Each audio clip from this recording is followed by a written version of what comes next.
وہ ضبط کے آخری مرحلے پر تھے۔ 13 سال پیچھے چلے گئے۔ ان کی آنکھوں کے سامنے ان کا ماضی کسی فلم کی طرح چل رہا تھا۔ یونیورسٹی میں زیر تعلیم تھے۔ ان کا سامنا ماہی سے ہوا تھا۔ لڑکی دکھنے میں بے انتہا حسین تھی۔ جس پل انہوں نے ماہی کو دیکھا تھا اسی پل وہ دل میں تہیہ کر چکے تھے کہ وہ اس لڑکی کو اپنی زندگی کا ہمسفر بنائیں گے۔ اس کی عادات، انداز، بات کرنے کا طریقہ انہیں بے حد پسند آیا تھا۔ گاؤں میں انہوں نے آج تک ایسی لڑکی نہیں دیکھی تھی۔ شہر کی لڑکی تھی لیکن اپنے آپ کو ہمیشہ ڈھانپ کر رکھتی تھی۔ یہی وجہ تھی شاہ زیب شاہ نے دل ہی دل میں پسند کرنے لگے تھے اسے، کہ ماہی بھی ان سے محبت کرنا شروع ہو چکی تھی۔ دونوں نے ابھی تک ایک دوسرے سے اپنے دل کی بات نہیں کی تھی۔ وہ دن بھی دور نہیں تھا جب وہ دونوں اپنے دل کی بات بولتے۔ تقریباً 2 سیمسٹر گزر جانے کے بعد شاہ زیب شاہ نے ہمت کی تھی۔ اس طرح ہاتھ پہ ہاتھ رکھ کے نہیں بیٹھ سکتے تھے۔ ماہی جوان تھی، خوبصورت تھی، کوئی بھی اس سے شادی کے لیے تیار ہو سکتا تھا۔ انہیں ڈر اسی بات کا تھا کہ اگر اس کے لیے کوئی پرپوزل آ گیا اور ایکسپٹ کر لیا تو ان کا کیا ہوگا۔ یہ سوچ کر ہی انہوں نے ماہی کی جانب اپنے قدم بڑھائے۔ کینٹین میں آج سناٹا ہو رہا تھا۔ تمام سٹوڈنٹس کلاس لینے کے لیے جا چکے تھے۔ بہت کم سٹوڈنٹس کینٹین میں موجود تھے۔ آج ماہی تنہا تھی۔ شاہ زیب شاہ نے گہری سانس ہوا کے سپرد کی اور ہمت کر کے اپنے قدم ماہی کی جانب بڑھائے تھے۔ ان کا دل دھڑک دھڑک کر پاگل ہونے کے قریب تھا۔ سانس بھی پھولنے لگا تھا لیکن پھر بھی وہ ہمت نہیں ہارے۔ اس کے باوجود ان کے ماتھے پر پسینہ چمک رہا تھا۔ انہوں نے ٹیبل کے قریب آ کر ایک گہری سانس ہوا کے سپرد کی تھی۔ ماہی کو مخاطب کرتے ہوئے بولے تھے، اگر آپ کی اجازت ہو تو کیا میں آپ کے ساتھ بیٹھ سکتا ہوں؟ ماہی نے حیران ہو کر شاہ زیب شاہ کو دیکھا تھا۔ وہ سکتے میں آ چکی تھی۔ اس کو بالکل بھی اس چیز کا اندازہ نہیں تھا کہ شاہ زیب شاہ جیسی شخصیت اس کے پاس آ کر کھڑی ہو جائے گی، اس کو مخاطب کرے گی۔ وہ کچھ بول ہی نہ پائی کہ شاہ زیب شاہ عجیب کیفیت کا شکار ہو گئے۔ اس کا جواب نہ دینا انہیں عجیب شرمندگی میں مبتلا کرا تھا۔ انہیں لگ رہا تھا جیسے ماہی کو مخاطب کرنا برا لگا۔ اس سے پہلے کہ پلٹتے، ماہی ان کو مخاطب کرتے ہوئے بولی تھی، آپ کہاں جا رہے ہیں؟ بیٹھ جائیں، میں نے انکار تو نہیں کیا۔ اس کی جلد بازی میں کہے جملے بہت راحت بخش چکے تھے شاہ زیب شاہ کو۔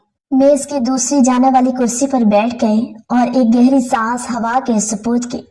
دونوں کے مابین خاموشی کا راز تھا۔ شاہ زیب شاہ بہت ہمت کر رہے تھے لیکن اس کے باوجود بھی کچھ بول نہیں پا رہے تھے۔ کچھ پل بعد انہوں نے اپنے آپ میں ہمت جمع کی اور ماہی کی جانب دیکھتے ہوئے تحمل سے بولے تھے، جانتا ہوں ماہی، آپ ایک اچھے گھرانے سے تعلق رکھتی ہیں۔ آپ کا لباس ہی آپ کی پاکیزگی کی گواہی ہے۔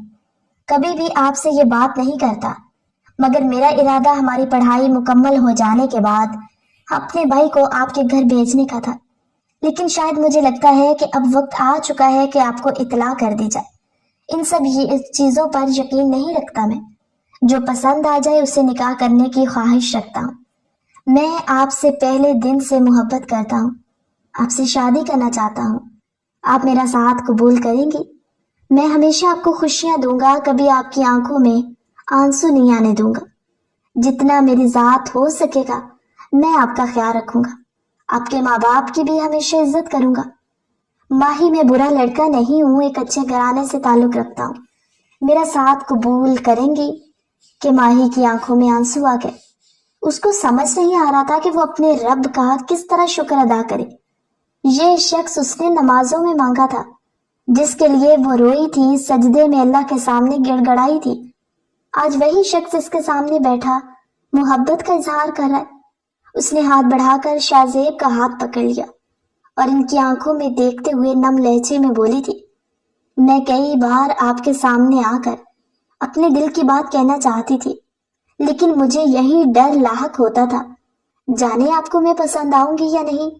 لیکن آج آپ کے منہ سے یہ الفاظ سن کر میں معتبر ہو گئی ہوں۔ میں آپ سے شادی کے لیے تیار ہوں، بلکہ میں آپ سے بے انتہا محبت کرتی ہوں۔ مجھے آپ سے کچھ نہیں چاہیے، بس آپ کی سچائی اور آپ کا خلوص چاہیے۔ اگر آپ میرے ساتھ ہمیشہ مخلصی سے رہیں گے تو میں اپنا سب کچھ آپ پر وار دوں گی، لیکن اگر آپ نے مجھے دھوکہ دیا تو میرا وجود آپ کو کبھی بھی نظر نہیں آئے گا۔ ماہی کی باتیں سن کر شاہ زیب شاہ کی آنکھیں بھی چھلک پڑی تھی۔ دونوں نے اس دن سے اپنی زندگی کا نیا آغاز کر دیا۔ لیکن کہتے ہیں نا، بعض خوشی انسان کو آرام سے میسر نہیں آتی۔ ایسے ہی حال شاہ زیب شاہ کے ساتھ ہونے والے تھے۔ اس سے وہ ناواقف تھے۔ وقت گزرتا جا رہا تھا، ماہی اور شاہ زیب شاہ ہر پل ساتھ پائے جاتے تھے۔ ان کے بارے میں ہر جگہ باتیں ہو رہی تھی، لیکن ان دونوں نے اس پر توجہ دینا بالکل بھی ضروری نہیں سمجھا۔ یونیورسٹی کے اختتام پر دونوں نے ایک دوسرے سے وعدہ کیا تھا کہ وہ دونوں کسی قیمت پر بھی ایک دوسرے کا ساتھ نہیں چھوڑیں گے، لیکن ہر بار کی طرح ایک لڑکی اپنے باپ کی عزت کے آگے خاموش ہو جاتی ہے۔ ماہی جب گھر لوٹی تو اس کے باپ نے اپنے بھائی کے بیٹے سے اس کا رشتہ طے کر دیا، جبکہ ماہی صاف انکار کر چکی تھی کہ وہ کسی قیمت پر بھی ان کے بھائی کے بیٹے سے شادی نہیں کر سکتی، جبکہ وہ کسی اور کو پسند کرتی ہے۔ ماہی کے باپ نے یہ بات سنی تو ان کی طبیعت بہت خراب ہو گئی تھی۔ ان کو بالکل یقین نہیں آ رہا تھا کہ ان کی بیٹی، جو ہمیشہ اپنے آپ کو پردے میں ڈھانپ کر رکھتی تھی، اجنبی سے کلام کرنا اپنی توہین سمجھتی، آج وہ ان کے سامنے کھڑی ہو کر اپنی ہی پسند کا مطالبہ کر رہی ہے۔ برادری کی عزت کے آگے وہ بے انتہا بے بس ہو گئے تھے۔ باقی طبیعت خراب ہونے کے باوجود ماہی کسی قیمت پر بھی پیچھے ہٹنا نہیں چاہتی تھی۔ جس کو ایسا گمان ہوتا تھا یہ سب کو راضی کر لے گی، لیکن ایک بیٹی کب تک اپنے باپ کی نفی کرتی؟ جب ماہی کے باپ نے اپنے سر کی پگڑی اتار کر ماہی کے قدموں پر رکھی، اسی پر اس نے اس بات کو ماننا پڑا۔ اس نے اپنی محبت کو قربان کر دیا، اپنے باپ کی عزت کو اونچا کر کے ان کے بھائی کے بیٹے کے لیے ہاں کر دی۔ شادی کی تیاریاں عروج پر تھی اور ماہی کی طبیعت بحال ہو گئی تھی۔ اس کو سمجھ نہیں آ رہا تھا کہ وہ کس منہ سے شاہ زیب کو انکار کرے۔ پوری یونیورسٹی کو معلوم تھا یہ دونوں ایک دوسرے کے لیے پاگل تھے۔ شاہ زیب شاہ ماہی کی محبت میں اس قدر گرفتار ہو چکے تھے کہ ماہی ذرا سا بیمار بھی ہو جاتی تو انہیں اسی پل میں خبر ہو جاتی، اور اب بھی ان کا دل بہت گھبرا رہا تھا۔ ایسا لگ رہا تھا جیسے ان کی ماہی بالکل بھی ٹھیک حالت میں نہیں۔ کہتے ہیں نا، جب محبت کسی اور کی ہو جائے تو صدمہ مار دیتا ہے۔ جس رات ماہی کی بارات آئی، اسی رات تڑپ کر شاہ زیب شاہ ماہی کی بارات میں ہال گئے تھے۔ اپنے سامنے اپنی محبت کو قبول ہے بولتا دیکھ کر وہ پورے قد سے زمین بوس ہو گئے تھے۔ ماہی نے جیسے نگاہیں اٹھا کر اپنے سامنے شاہ زیب شاہ کو گھٹنوں کے بل دیکھا تو اس کا دل کسی نے مٹھی میں بند کر لیا تھا۔ اسے محسوس ہوتا تھا جیسے وہ سانس لینا بھول گئی تھی۔ بے ساختہ نگاہوں سے سامنے کا منظر دیکھ رہی تھی۔ کئی لوگوں نے ایک مضبوط مرد کو پورے قد سے گرتے ہوئے دیکھا تھا۔ وہ پل تھا جب شاہ زیب شاہ نے اپنے آپ سے وعدہ کیا تھا کہ وہ مرتے مر جائیں گے لیکن کبھی بھی شادی نہیں کریں گے، اور کبھی کسی عورت ذات پر تو مر کر بھی بھروسہ نہیں کریں گے۔ ان کے نزدیک عورت ذات بہت اہمیت کی حامل تھی۔ ماں کے روپ میں جنت دیکھتے تھے، بیٹی کے روپ میں رحمت دیکھتے تھے، بیوی کے روپ میں خوبصورت ہمسفر دیکھتے تھے، لیکن اس کے باوجود انہوں نے شادی سے اجتناب کر لیا تھا۔ ماہی کی شادی کے بعد ان کی بہت طبیعت خراب رہتی۔ کئی دن تک وہ ہسپتال میں بہت ابتر حالت میں پڑے رہے۔ ان کے بھائی بھی کافی پریشان ہو گئے تھے۔ انہیں ہوا کیا ہے مگر کوئی بھی ان کے دل کے روگ سے واقف نہیں تھا۔ وہ ایک ایسے مرض میں مبتلا ہو چکے تھے۔ ان کی رہائش محض موت ہے، لیکن کہتے ہیں نا، اللہ تعالیٰ انسان کے لیے پہلے سے منصوبے بنا لیتا ہے۔ اپنے آپ سے وعدہ کر چکے تھے کہ وہ کبھی شادی نہیں کریں گے۔ عورت ذات محض دھوکہ دیتی ہے، اس کے علاوہ اور کچھ نہیں دیتی۔ وہ پل یاد کر کے ان کی آنکھوں سے آنسو چھلک پڑے تھے۔ مرد کبھی بھی اپنی محبت کو بھول نہیں پاتا۔ شاہ زیب شاہ نے تو ماہی سے سچے دل سے محبت کی تھی، بھلا وہ اس کو کیسے بھول سکتے تھے؟ اس دن کے بعد ان کی ماہی سے کبھی ملاقات نہیں ہوئی تھی۔ وہ اس کے دوست کے ذریعے یہ بات معلوم ہو گئی تھی کہ اس رشتے کے لیے اس کے باپ نے اسے بے انتہا مجبور کیا تھا، جس کے باعث وہ اپنی محبت کو اپنے باپ کی عزت کے سامنے قربان کر گئی تھی۔ پھر وہ بے بس تھی، پھر اپنے آپ کو دوسری بار دھوکہ کھانے کے لیے راضی نہیں کر پائے تھے۔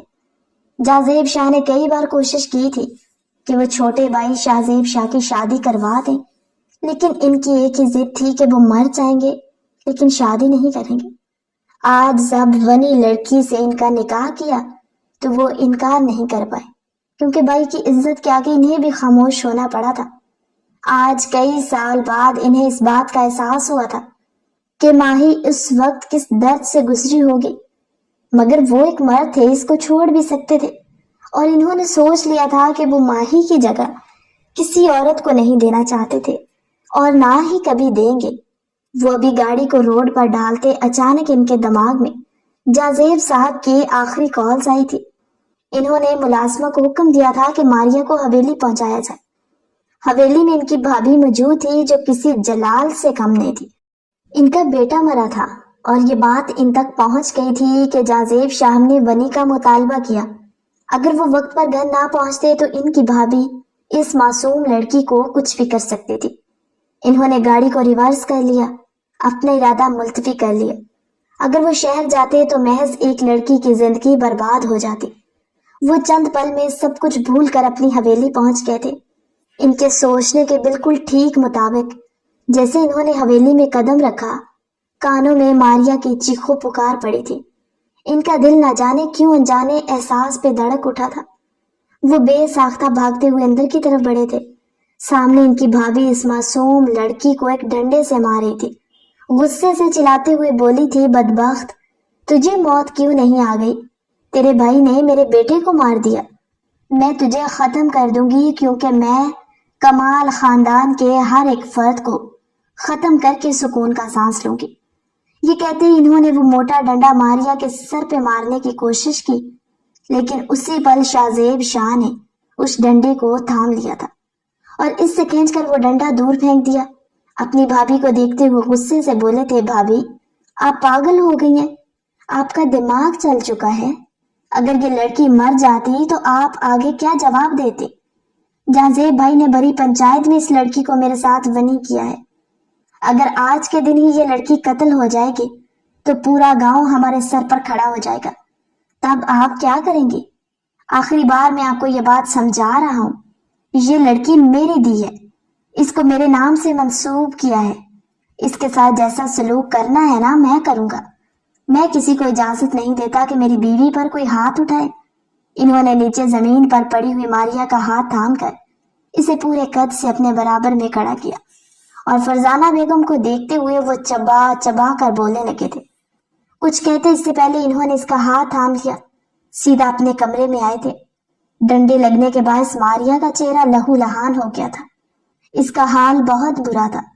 اس کو لگا تھا شازیب شاہ اس کو مارے گا، لیکن اس کو نہیں معلوم تھا وہ کس انسان کے سپرد کر دی گئی ہے۔ کمرے میں آئے تھے اور اس کو صوفے پر بٹھا کر اس کے قدموں میں بیٹھ گئے۔ بہت احتیاط سے اس کے زخموں کو دیکھنے لگے۔ ان کا دل بہت اداس ہو گیا۔ میں اپنی بھابھی سے بالکل اس چیز کی امید نہیں رکھتا تھا، لیکن کہتے ہیں نا بعض اوقات کچھ چیزیں ہماری امید کے برعکس ہی ہوتی ہیں۔ انہوں نے فوراً ہی فرسٹ ایڈ باکس اٹھایا تھا اور اپنے ہاتھ سے ماریا کے زخم صاف کرنے لگے۔ شازیب شاہ کی نرم دلی دیکھ کر ماریا کی آنکھوں سے گرنے والے آنسو نہ جانے کیوں شازیب کو اپنے دل پر محسوس ہو رہے تھے۔ انہیں بے انتہا تکلیف ہو رہی تھی۔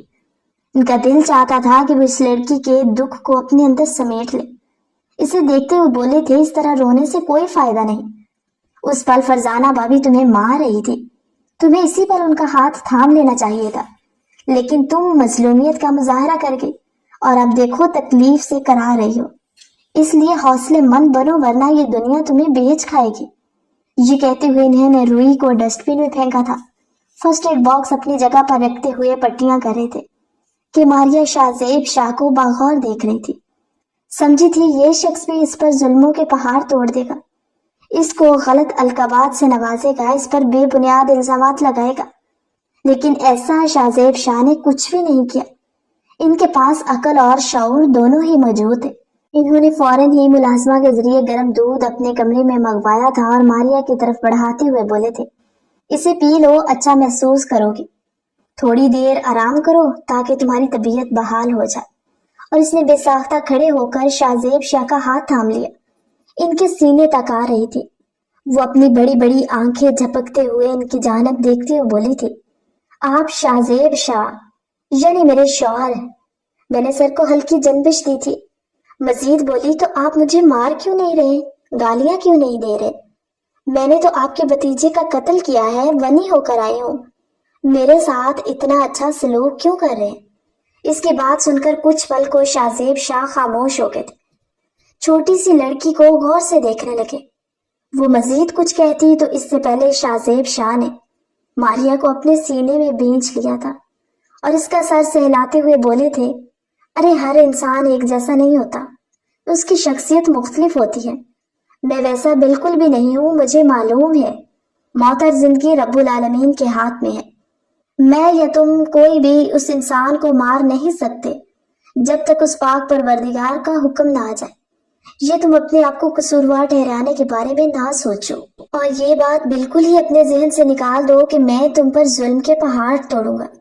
میری بیوی ہو، میرے نام سے منسلک ہو، جب تک تم میرے نکاح میں ہو میں تمہاری طرف اٹھنے والے ہر ہاتھ کو روکوں گا۔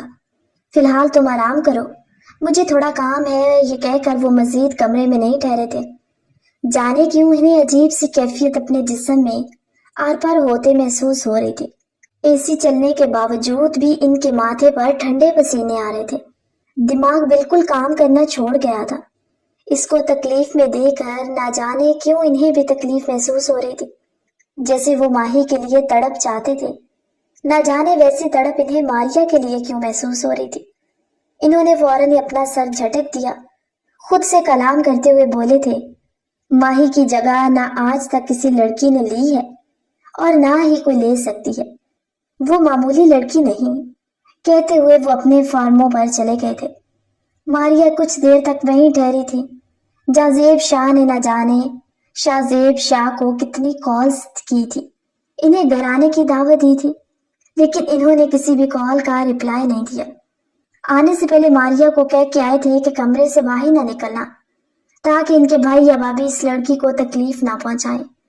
تھوڑی دیر بعد انہیں اس کا خیال آیا تھا۔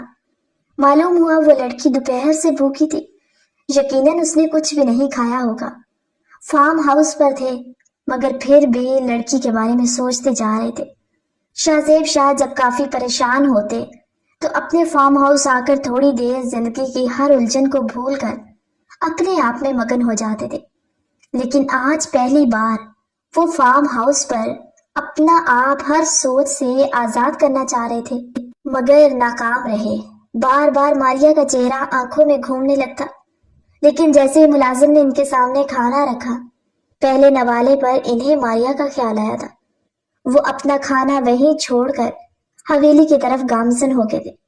حویلی میں قدم رکھتے ہی انہیں اس بات کا احساس ہو چکا تھا کہ تمام ملازمین کوارٹر جا چکے ہیں اور ان کے گھر والے بھی سو گئے ہیں، اسی لیے وہ دھیمے قدموں کچن میں آئے تھے۔ لائٹ جلائی تو کھانا رکھا ہوا تھا۔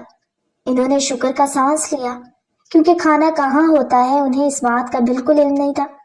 انہوں نے فوراً کھانا اوون میں گرم کیا اور کمرے کی طرف بڑھ گئے تھے۔ کافی بھوک لگ رہی تھی، لیکن وہ اس لڑکی کے بغیر کھانا نہیں کھانا چاہتے تھے۔ کمرے میں داخل ہوئے تو ماریا فرش پر سو رہی تھی۔ انہیں حیرانگی ہوئی، رات کے 2 بج رہے تھے۔ اس لڑکی کو وہ تقریباً دوپہر کے 1 بجے سے ادھر چھوڑ کے گئے، اور اب بھی اس کا سوتے رہنا انہیں حیرت میں مبتلا کر چکا تھا۔ انہوں نے فوراً ہی قریب جا کر اس کے ماتھے پر ہاتھ لگایا تو ان کے سوچنے کے بالکل ٹھیک مطابق وہ بخار میں تپ رہی تھی۔ ان کے ماتھے پر ان گنت بل پڑ چکے تھے۔ انہوں نے فوراً اے سی بند کر دیا، اسے بیڈ پر لٹایا اور ڈاکٹر کو فون کر کے حویلی میں مدعو کر لیا۔ ان کا دماغ بالکل کام کرنا چھوڑ گیا، جبکہ وہ اپنا سر تھام چکے تھے۔ انہیں تو کچھ سمجھ بھی نہیں آ رہی تھی کہ وہ کیا کریں۔ پہلے تو بھوک کے مارے شاہ زیب شاہ کی جان نکل رہی تھی، اور اب بھوک کا کہیں نام و نشان تک نہیں تھا۔ تھوڑی دیر بعد ڈاکٹر صاحب آ گئے تھے۔ ماریا کا معائنہ کرنے کے بعد ڈاکٹر صاحب نے ماریا کو ریسٹ کرنے کی ہدایت کی تھی۔ ساتھ میں شاہ زیب شاہ کو بے حد تاکید کی گئی تھی کہ اس کا حد سے زیادہ خیال رکھا جائے، جبکہ انہوں نے تائدین انداز میں سر ہلا دیا۔ انہیں معلوم ہی نہیں تھا اس 18 سالہ چھوٹی سی لڑکی سے انہیں نہ جانے کیوں اتنی اپنائیت محسوس ہو رہی تھی۔ ساری رات وہ اس کے سرہانے بیٹھے، اس کے ماتھے پر پٹیاں رکھتے رہے۔ صبح آنکھ کھلی، اس نے شاہ زیب شاہ کے ہاتھ سے ہی کھانا تناول کیا، جبکہ شاہ زیب شاہ تہیا کر چکے تھے۔ وہ اپنی زوجہ کے ساتھ یہاں نہیں رہیں گے بلکہ اس کو لے کر اپنے شہر والے گھر میں شفٹ ہو جائیں گے۔ ان کو علم تھا اگر ان کی بیوی یہاں پر رہتی نہ تو جہاں زیب شاہ نے سکون کا سانس لینے دینا تھا اور نہ ہی ان کی بیگم نے، اس لیے اگلی صبح ہوتے انہوں نے اپنے گھر والوں کو اطلاع کر دی تھی۔ ماریا کے ہمراہ شہر شفٹ ہو گئے تھے۔ ماریا کو شاہ زیب شاہ کی عادات سے محبت ہونا شروع ہو گئی تھی۔ انسان محبت کا بھوکا ہوتا ہے، جس سے محبت اور عزت ملتی ہے انسان اسی کا گرویدہ ہو جاتا ہے۔ جب تک وہ بیمار تھی شاہ زیب شاہ نے اس کی خوب خدمت کی تھی۔ وہ بھی دل میں تہیہ کر چکی تھی کہ اپنے شوہر کی خوب خدمت کرے گی، ہمیشہ اس کی وفادار رہے گی۔ دونوں کو شہر آئے ہوئے 1 ہفتہ ہو گیا تھا۔ شاہ زیب شاہ نے اس کو شاپنگ کروا دی۔ اس میں زیادہ تر اس کے لیے گھر کے کپڑے تھے، محض 2 فینسی فراک تھی اور ان میں سے ایک لال رنگ کی فراک پہن کر آج وہ اپنے شوہر کے لیے تیار ہوئی تھی۔ اس کو معلوم تھا یہ سب کچھ شاہ زیب شاہ کو بالکل پسند نہیں آئے گا۔ ان کا رویہ کافی سرد تھا، لیکن اس سرد رویے میں بھی محبت کرتے تھے۔ جانتی تھی وہ اپنی نرمی اور فرما برداری سے شاہ زیب شاہ کو اپنا قائل کر لے گی، پر ماریا نہیں جانتی تھی کہ جلد یا بدیر شاہ زیب شاہ اس کو چھوڑنے کا ارادہ رکھتے تھے۔ تیار ہو کر وہ لاؤنج میں ہی بیٹھی ہوئی تھی، اپنے شوہر کے آنے کا انتظار کرنے لگی۔ وقت گزرتا جا رہا تھا اور وہ آنے کا نام ہی نہیں لے رہے تھے۔ اس نے بالوں کو کھول کر پشت پر بکھیر دیا تھا، اپنے آپ کو خوب سنوارا تھا۔ کوئی بھی اس کو دیکھتا تو پل میں بہک سکتا تھا کہ تقریباً 12 بجے کے قریب شاہ زیب شاہ کی گاڑی باہر رکی تھی کہ وہ فوراً اپنی جگہ سے کھڑی ہو کر باہر کی طرف بے ساختہ بھاگی تھی۔ دروازے پر کھڑے ہو کر اپنے شوہر کے اندر آنے کا انتظار کرنے لگی۔ جیسے ہی شاہ زیب شاہ نے اپنی بیوی کو دروازے پر اتنا تیار کھڑا دیکھا تو ان کے اعصاب کام کرنا چھوڑ کے اپنی جگہ پر ساکت ہو گئے تھے۔ انہوں نے آج سے پہلے اتنی خوبصورتی نہیں دیکھی تھی۔ وہ بہت خوبصورت لڑکیوں سے بھی ملاقات کر چکے تھے، لیکن جو معصومیت ان کی اپنی بیوی میں تھی ایسی معصومیت ان کی آنکھوں کے سامنے کبھی آئی ہی نہیں تھی۔ قدم با قدم چلتے ہوئے دروازے کے قریب آئے تھے۔ وہ سوال کرتے یا کچھ کہتے، ماریا بھاگتے ہوئے ان کے گلے سے لگ گئی۔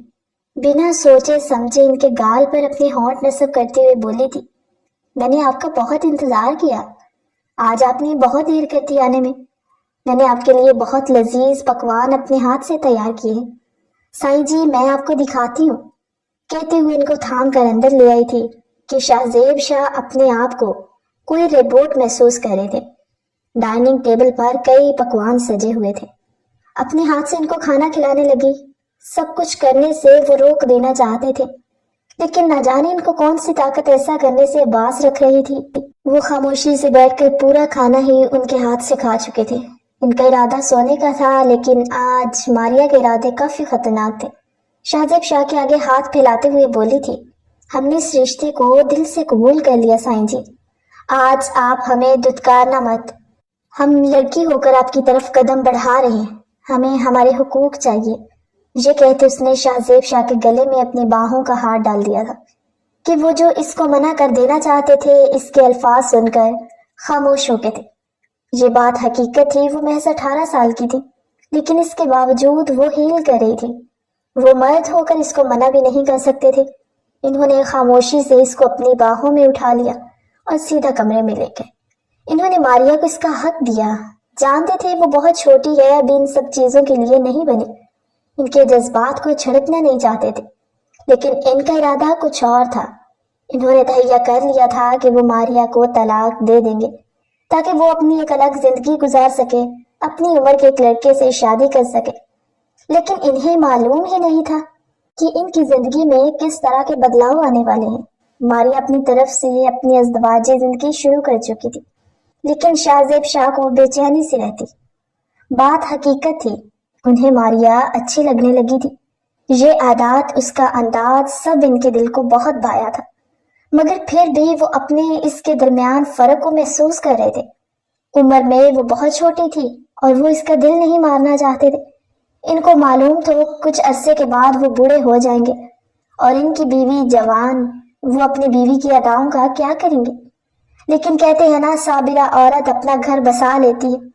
کچھ روز سے ماریا کی طبیعت کافی خراب ہو رہی تھی، بہت زیادہ چڑچڑی بھی ہو رہی تھی، نہ ہی کچھ کھا پی رہی تھی۔ شاہ زیب شاہ کھانے کے معاملے میں بالکل رعایت نہیں دیتے تھے۔ وہ ویسے بھی بہت کمزور تھی، اگر مزید نہ کھاتی تو نظر ہی نہ آتی۔ دونوں کے درمیان ازدواجی زندگی شروع ہو چکی تھی، اس لیے اس کا جان بنانا بے انتہا ضروری تھا۔ اکثر اوقات اس کو ٹوکتے تھے کہ اپنی زندگی تو شروع کر لی ہے، لیکن تمہارے اندر اتنی جان نہیں ہے کہ تم مجھے برداشت کر سکو۔ وہ ہمیشہ ہنس کے ٹال دیا کرتی، لیکن آج جب وہ ان کے لیے کھانا میز پر سجا رہی تھی تب اچانک اس کو زور کا چکر آیا تھا کہ وہ ان کے پاس ہی بے ہوش ہو گئی تھی۔ بے ساختہ اس کو لیے ہسپتال کی طرف آئے تھے۔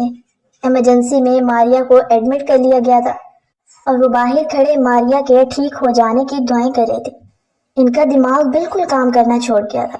انہیں معلوم نہیں تھا ان کی بیوی کے ساتھ کیا ہوا ہے۔ ادھر سردار شاہزیب شاہ پر زور دیتے تھے کہ تم واپس حویلی آ جاؤ، تمہاری بیوی پر کوئی ظلم و زیادتی نہیں کریں گے، میں پنچایت دیکھوں، زمینوں کو بھی دیکھنا ہے، لیکن وہ جانا نہیں چاہتے تھے اور نہ ہی وہ گئے تھے۔ انہوں نے اپنا ایک الگ کاروبار شہر میں شروع کیا ہوا تھا، اس کو وہ بہت طریقے سے سنبھال رہے تھے۔ ابھی تھوڑی دیر گزری تھی جب ایک ڈاکٹر کمرے سے باہر آئی تھی اور شاہزیب شاہ کو مخاطب کرتے ہوئے مسکراتے ہوئے لہجے میں بولی تھی، آپ کی بیٹی ماں بننے والی ہے۔ یہ بات سن کر شاہزیب شاہ نے آنکھیں میچی تھی۔ انہیں معلوم تھا کہ جلد یا بدیر ایسے القابات ان کو سننے ملیں گے، لیکن انہوں نے اپنی مٹھیاں بیچ لی۔ ڈاکٹر کو دیکھتے ہوئے سنجیدگی سے بولے، میری بیٹی نہیں بلکہ بیوی ہے، بات کرتے ہوئے آپ اس بات کی تصدیق کر لیا کریں۔ ڈاکٹر نے فوراً ہی شرمندہ ہوئی سر جھکا کر منانے لگی تھی کہ وہ اس کو نظر انداز کیے کمرے میں چلے گئے۔ ماریا بستر پر لیٹ کر سو رہی تھی۔ انہوں نے اپنے چہرے پر ہاتھ پھیرا۔ ان کا ارادہ تو آج یا کل ماریا کو طلاق دینے کا تھا، لیکن اب یہ خبر سن لینے کے بعد وہ بالکل ڈر گئے تھے۔ ان کو سمجھ نہیں آ رہا تھا کیا کریں۔ ڈاکٹر صاحبہ بول چکی تھی کہ اگر ابارشن کروایا گیا تو ان کی جان بھی جا سکتی، اس لیے وہ خاموش ہو گئے۔ یہ خبر جب ماریا کو اٹھنے کے بعد دی گئی تو وہ خوشی سے اچھلنا شروع ہو گئی، جبکہ شاہزیب شاہ غصے سے ڈانٹ چکے تھے اور وہ منہ بسول کر گھر چلے گئے۔ شاہزیب شاہ اس پر خوب سختی کرنے لگے تھے کیونکہ انہیں معلوم تھا وہ بہت چھوٹی ہے، ان سب چیزوں کے لیے ابھی نہیں تیار، مگر اب یہ جو ہو چکا تھا تو وہ اللہ کی دی ہوئی نعمت کو ٹھکرا نہیں سکتے تھے۔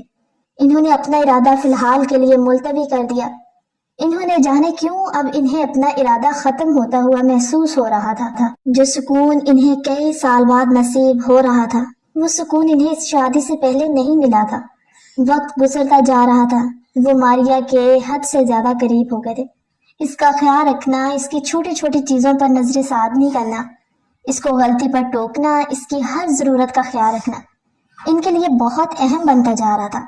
جانے کیوں وہ لڑکی ان کے دل کے اتنی قریب ہو گئی تھی۔ وقت تو گزر رہا تھا اور وہ دن بھی سر پر آ پہنچا جب ان کے گھر ایک ننھے مہمان کی آمد ہوئی تھی۔ جب انہوں نے اپنی اولاد کو اپنے ہاتھوں میں لیا تو زاروں کی طرح رونے لگے۔ یہ احساس ایک باپ کے لیے بہت ہی منفرد ہوتا ہے۔ اپنے وجود کا حصہ اپنے ہاتھ میں لے کر انہوں نے سینے سے لگا لیا تھا۔ ایک دم انہیں اپنی بیوی کا خیال آیا اور وہ ڈاکٹر صاحبہ کی جانب دیکھتے ہوئے سوالیہ لہجے میں تڑپ کر بولے تھے، میری بیوی کیسی ہے، خیریت ہے نا؟ جبکہ وہ ڈاکٹر مسکراتے ہوئے بولی تھی، جی شاہ صاحب، آپ کی بیوی اور بچہ دونوں صحت یاب ہیں، آپ کی دعائیں رنگ لے آئیں، ورنہ ہمیں تو آپ کی بیوی کی کنڈیشن بالکل ٹھیک نہیں لگ رہی تھی۔ اب اس کا خیال رکھنے کی بے انتہا ضرورت ہے، کسی بھی طرح کی ان کو تکلیف نہیں ہونی چاہیے، ورنہ ان کی جان ابھی بھی جا سکتی ہے۔ ان کے جسم سے کافی خون ضائع ہوا ہے۔ انہوں نے سر اس بات میں ہلا دیا۔ وقت گزر رہا تھا اور ان دونوں کو ایک ساتھ رہتے ہوئے 5 سال کا عرصہ گزر گیا تھا۔ اس دوران اللہ تعالیٰ نے ایک رحمت سے بھی نوازا۔ شاہزیب شاہ اس حق میں نہیں تھے کہ انہیں ایک اور اولاد ہو، لیکن ماریا کسی قیمت پر بھی باز نہیں آئی۔ اس نے صاف کہہ دیا کہ وہ اپنی اولاد ایک پر ختم نہیں کرے گی۔ اگر اللہ تعالیٰ نے ان کے گھر اولاد دی ہے تو وہ اس کو قبول کرے گی، کیونکہ ہمیشہ کی طرح شاہزیب شاہ خاموش ہوتے تھے۔